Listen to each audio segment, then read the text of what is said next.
That's some good water. Cold, nice, refreshing. Unlike today's game. Today's game was anything but nice and refreshing and enjoyable. I don't think I've ever stressed this much during a game since that Penn State comeback game, and we won that game, and the Clemson game in 2019. I don't think I've ever literally shaken so much in a game. First off, as a college football fan, this was a pretty good game to watch down the stretch. I think for most parts of this game, it seemed like it was a done deal.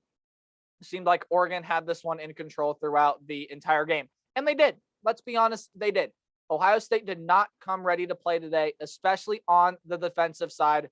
We'll get there, I promise. What I normally do with these reviews is I normally go drive-by, or not reviews again. What I normally do with these reactions is I go drive-by drive, and I just kind of give you my thoughts along the way. I don't want to do that anymore because to me, that's more of a review than a reaction. So I want to give you guys a reaction, like a genuine overall reaction to how I feel about this game and how I feel about this team.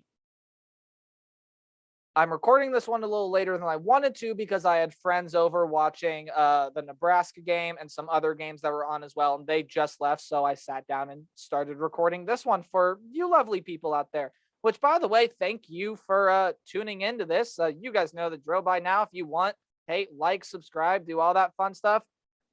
Kind of not in the mood to ask you guys to do that right now. I'm a man. I'll take a loss, and I'm man enough to see that this was just a dominant performance by Oregon all around. Like, Oregon played a really good game. They came out with a game plan. They know what they wanted to do. They executed it, and it got them the win. So credit to Oregon. They played a phenomenal game, and I absolutely cannot wait to watch more of this Oregon team and what they do down the stretch. Because I think Oregon now has put themselves to be a real player in the college football playoff conversation. But I also don't think that they've taken Ohio State out of it, if that makes sense. I think if Ohio State still runs the table and wins the Big Ten, there's still a pretty decent shot that they could get into the playoff, especially with Clemson losing to Georgia. The playoff conversation has become really interesting. But again, that's a topic for another day. I'm going to post updated playoff predictions later this week, and I'll talk more about all that here in a little bit. But let's talk about this team and this game. Again, cold, refreshing water, unlike today's game. You know what else is cold and refreshing, actually? Mountain Dew Code Red. No, I'm not sponsored. It's just really good. One of my favorite flavors of Mountain Dew besides Baja Blast. Because that's some good drink. Anyways, getting a sidetrack here. Let's get back to football, shall we? All right, time to talk about this football team. Where do I begin? I guess let's begin with the positives so we can get to the negatives. Yeah, sounds good. Good. Okay, cool. Positive: 612 yards of total offense. Wow. The only thing that I will gripe about with this offense is that our rushing attack wasn't the best at times throughout this game. Only 128 total rushing yards. But again, I think I give more credit to Oregon's defense than I do give discredit to Ohio State's rushing game. Because again, Oregon came out with a plan on the offensive and defensive sides, and they executed it pretty much to perfection. I know Ohio State got back in this game as of late and definitely could have won it. The announcers had said this is the Pac-12 officiating crew. I'm not saying the refs gave Oregon this game because they definitely didn't. Ohio State deserved to lose this game, and they did with the way that they played on the defensive end. We'll get there. Don't worry. I'm going to talk about the defense because I have a lot to say about that side of the ball. I want to begin with the positives because then I can get more into the negative and not scream at my computer. Or scream at you guys. Again, this is a conversation, right? Even though no one's talking to me, I feel like I'm having a conversation here. Or at least that's what I kind of want it to feel like, right? But no, so the Ohio State offense, 612 total yards. almost 500 yards for CJ Stroud, who I thought for the most part played a really, really good game. He looked not necessarily more comfortable because he did still look a little rattled even when playing at home. But again, I think I just attribute that to how young he is. This is his second career start. This Ohio State team is getting tested early, again, on the road against Minnesota again, and then against the 12th ranked team in the nation. And surely that's going to go up. Again, you're going to have to find out where Oregon lands on my top 25 on Monday.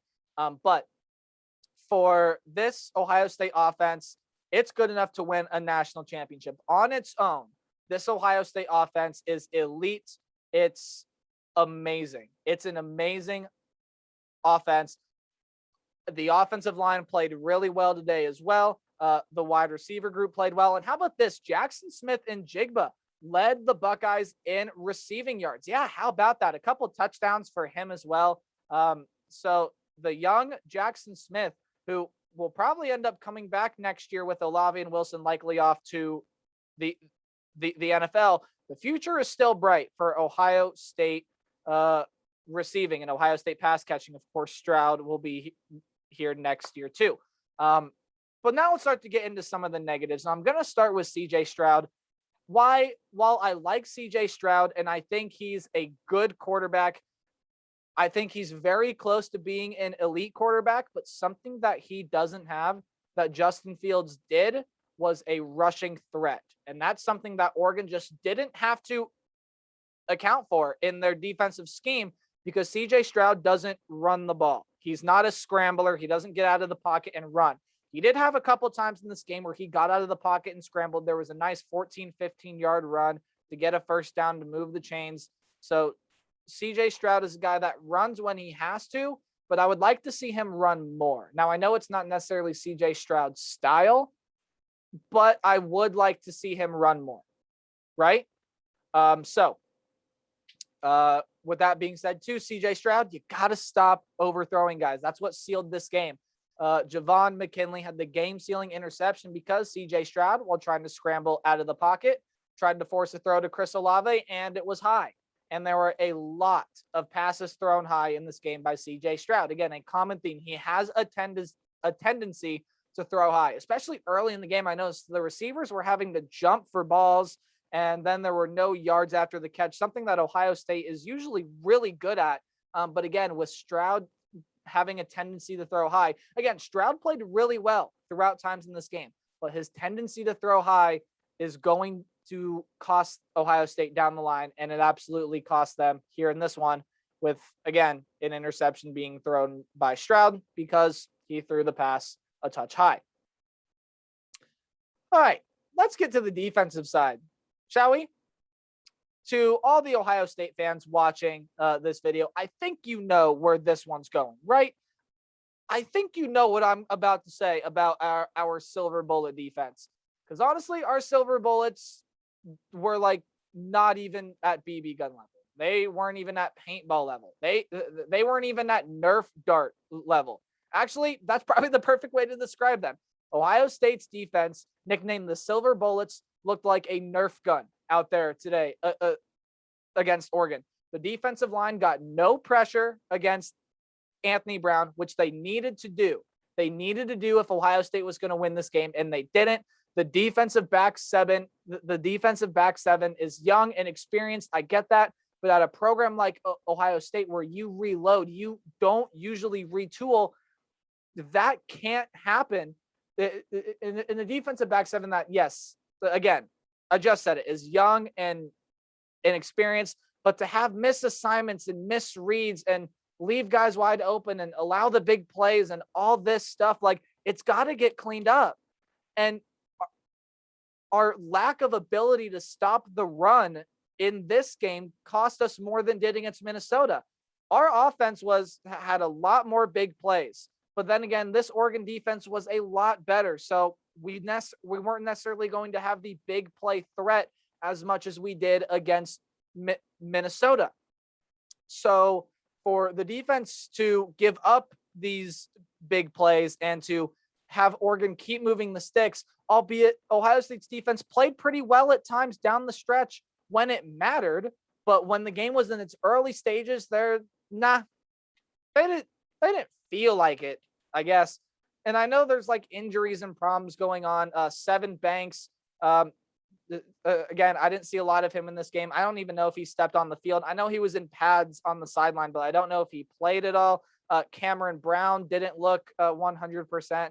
Josh Proctor went down with an injury late in this game, so status on that yet to be seen. But again, like I said, this Ohio State offense is good enough to win a national championship on its own, but you need a national championship defense with it. And when you look at the defense in scarlet and gray, in my opinion, through these first two games, it is a defense that truly, bitterly sucks. This defense gets on my nerves, my man. All right, let's settle down. Let's calm down. Get into the heat of the moment. Again, cool, refreshing water. Not sponsored by Powerade. Just, man. Am I getting my point across yet? Because I feel like with this water bit, you guys should be able to get something from it, right? This defense needs some major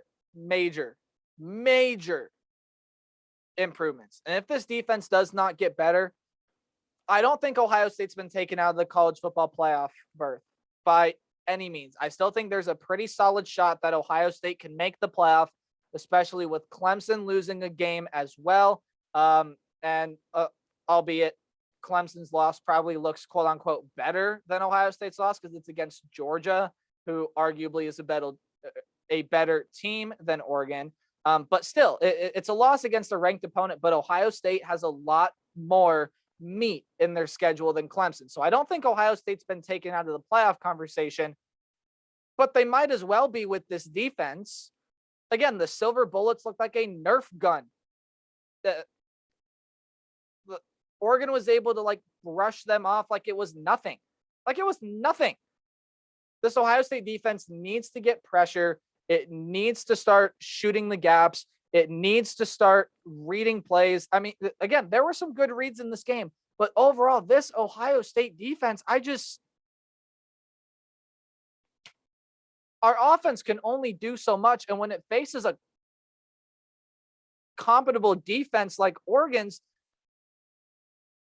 when this Ohio State offense faces a compatible defense like Oregon's, it's just a matter of time before the opposing offense catches up. And that's exactly what happened in this game. Oregon was in control the entire game. Again, later towards the end of the game, Ohio State had some chances to come back, but Ohio State got into Oregon territory a lot, and they found themselves going for it on fourth down a lot, which I don't necessarily think are bad calls, but odds are if you take field goals in those scenarios, the final score might end up a little bit different, but I absolutely see why you go for fourth downs. I don't have a huge argument against that. Ryan Day is one of the best play callers in the nation, and there were some good play calls in this game. The execution was just not there on some of them. Most of the time, offense was good. The defense, though, something's got to change. And I think Kerry Coombs is one of the best defensive coordinators in the nation, and I think Larry Johnson is one of the best defensive line coaches in the nation. But to look at this defense and look at Ohio State and say that they are a top 4 team, just not happening right now. If you're just looking at the offensive numbers, it is absolutely true. Ohio State is without a doubt one of the best 4 teams if you are just looking at offense.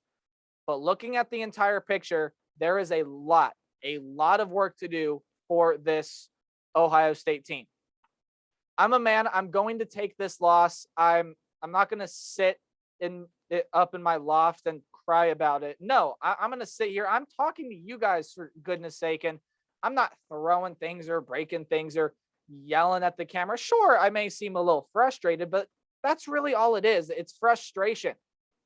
I am glad that this Ohio State team is getting tested early in the season, because if we were to get this loss late in the season, again, odds are probably don't get into the playoff, don't have a shot for that national championship.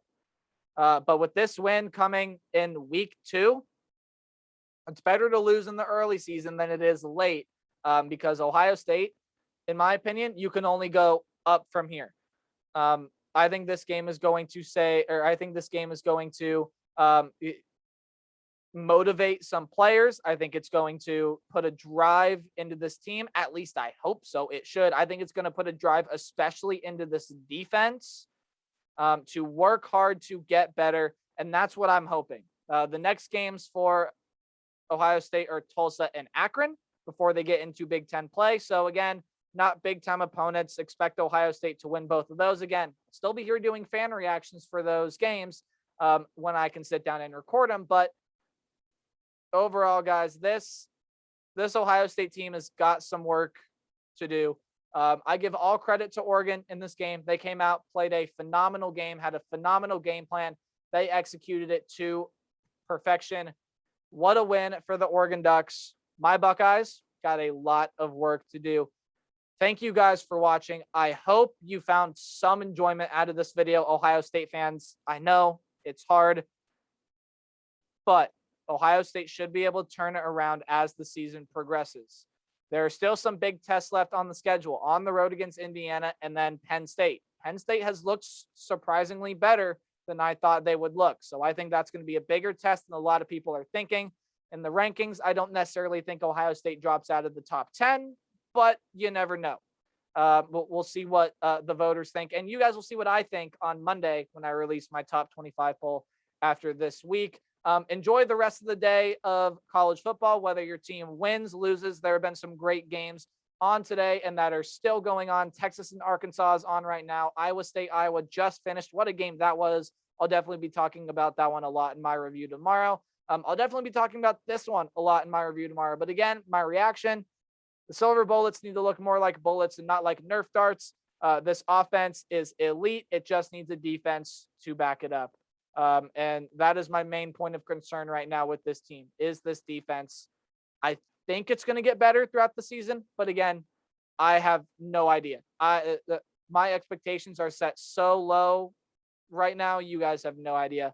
But again, I thank you for watching, for clicking on this video. If you're an Ohio State fan like me, you can enjoy, or I guess not enjoy, but you can wallow in pain with me. I know I feel you.